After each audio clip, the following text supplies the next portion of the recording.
All right, bladesmiths, your blades were tested. They've been evaluated, the judges have deliberated, and here are the standings. In fourth place, we've got Gary earning 1 point. In third place, Gene, you earned 3 points. And our first place competitor is Chad. You got 10 points, buddy. Matt, that leaves you with 6. Everybody's done fantastic work, and now it's time for our second event. All right, gentlemen, over here on our pantry shelves, we've got stacks of 15 and 20 and 10.95 steel. What does that mean, gentlemen? Damascus. That's right. This is a Damascus challenge, and it's going to be made even more tough because in our second event, you're not making just one blade, you're making 2 throwing knives. Gentlemen, do your best. Your 3 hour starts now. I've never made a throwing knife, so today's gonna be my first and second throwing knife. I'm taping up my ruler so I can't screw up my perimeters. All I gotta do is stay between these 2 blue lines and I'm golden. If you start with good steel, it makes it a better possibility of getting good welds. The only kind of throwing weapon I've ever made before was a tomahawk, and that's not at all the same. I designed kind of a throwing knife, got a good tip on it, but it's also gonna have a lot of meat so that you can really feel it when you're throwing it. I really want to focus on keeping it simple, just really trying to meet the parameters. It's a tall order, but I feel confident in my skills. So I'm satisfied with the taking of my weld. So now it's time to dance with Big Blue. Me and Big Blue, we got a relationship now. You know, we're pretty tight. I actually narrow it down in the center, and I'm gonna draw out the handles. At this point, everything's going great. Couldn't be happier. So it looks like my billet's up to heat. I'm gonna set my welds with a hammer.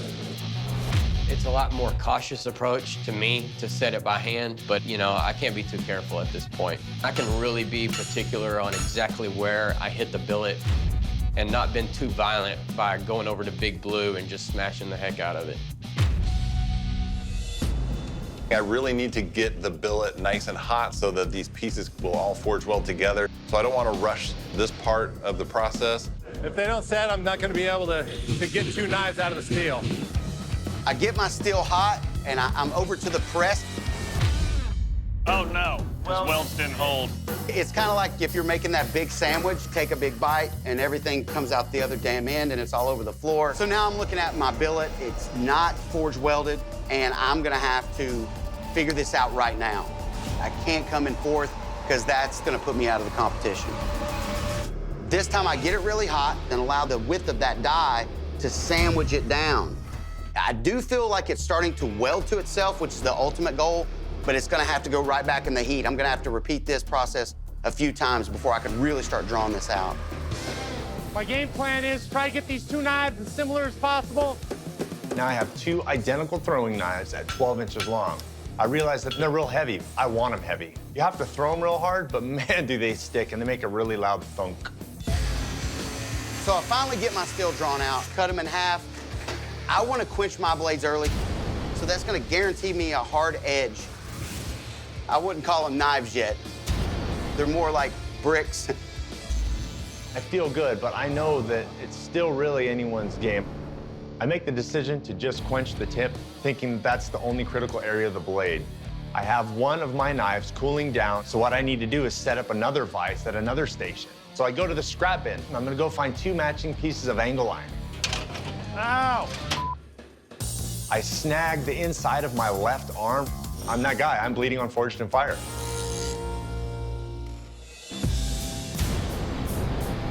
I'm just gonna do a little bit of an edge quench. There's no need for the tang or the spine of the knife to be hard. I mean, we're throwing these things around, so you don't want them to break. As I'm starting to finish up and realizing that they're pretty similar, it's what I was shooting for, but things don't always work out when you only have 3 hours. My plan is to heat treat one knife and then the other. I'm just gonna harden maybe the last quarter of the knife, because that's the part that's gonna be digging into the wood. I'm feeling pretty good. You know, we're down to the wire, so I'm gonna have to keep hustling, but I'm gonna work till the last second. I've got the edges kind of profiled in. It's time to start working on the handle. But the problem is the buffing belt took my edge with it. Oh boy. I don't have time to fix it, So here I am again, stuck with some bad on-the-spot decisions.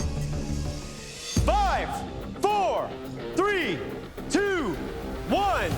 Bladesmiths, stop what you're doing. Shut down your machines. Drop your tools. I'm frustrated, I'm disappointed, but I'm also relieved because I was concerned I wasn't going to be able to turn anything in. All right, gentlemen, welcome to the knife throwing triple threat. All right, Gene, you're up first. You ready? Yes, sir.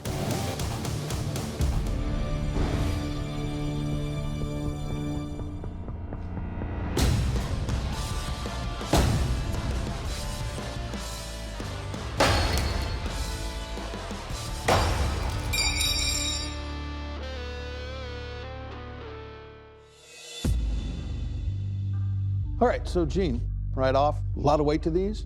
It's a fairly classic shape overall for a thrower. What I do appreciate is that the handles are even in size. The handles feel the same regardless of the knife, which isn't really what I was looking for. When we moved to the harder target, this knife did take a bit of damage, and you did lose just a tip right there, just packed out a little bit. But these didn't start out with a lot of point on them anyway, but they threw well. Good job. Thank you, sir. All right, Chad, you're up. You ready for this? Yes, sir. Okay, let's do this.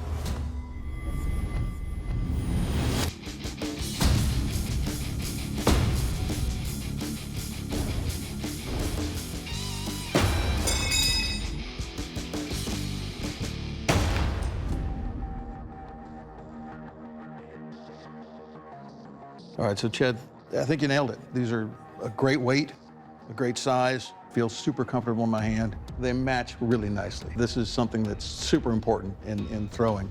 Your tips, they hit into the clay pigeons, didn't lose any tip. Just a great job all the way around. Nicely done.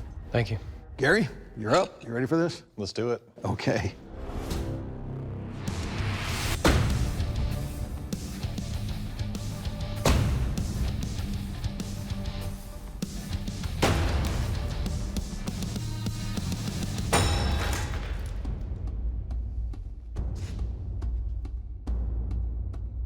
All right, so right off, when I looked at these, I was like, nah, I don't like them.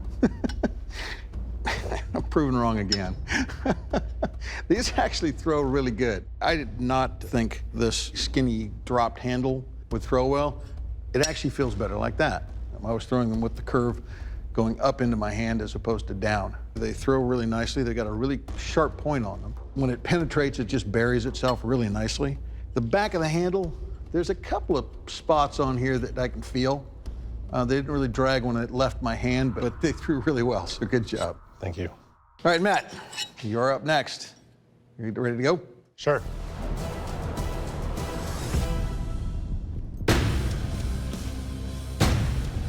Nice.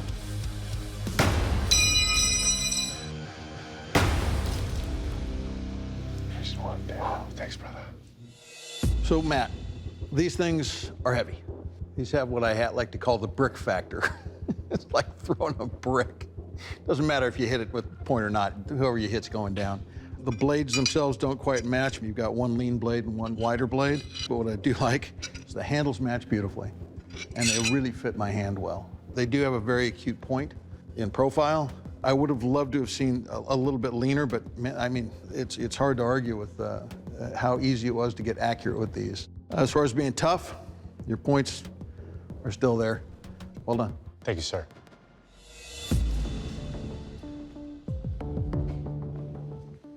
All right, Bladesmiths, the second event in the Summer Forging Games is complete, and the judges need to have a deliberation. I remind you that after this deliberation, the person with the lowest points will be eliminated from the games. Bladesmiths, we need the forge floor. Thank you.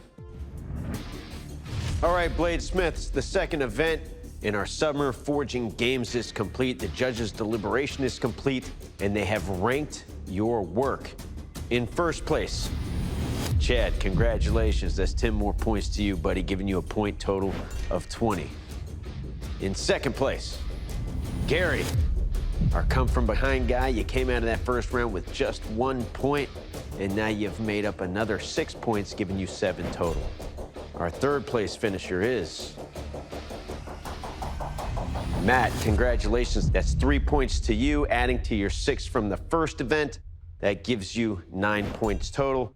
And our 4th place finisher is Gene. You came in 3rd on the first event, and here, coming in 4th in the second event, gives you 1 point for a total of 4.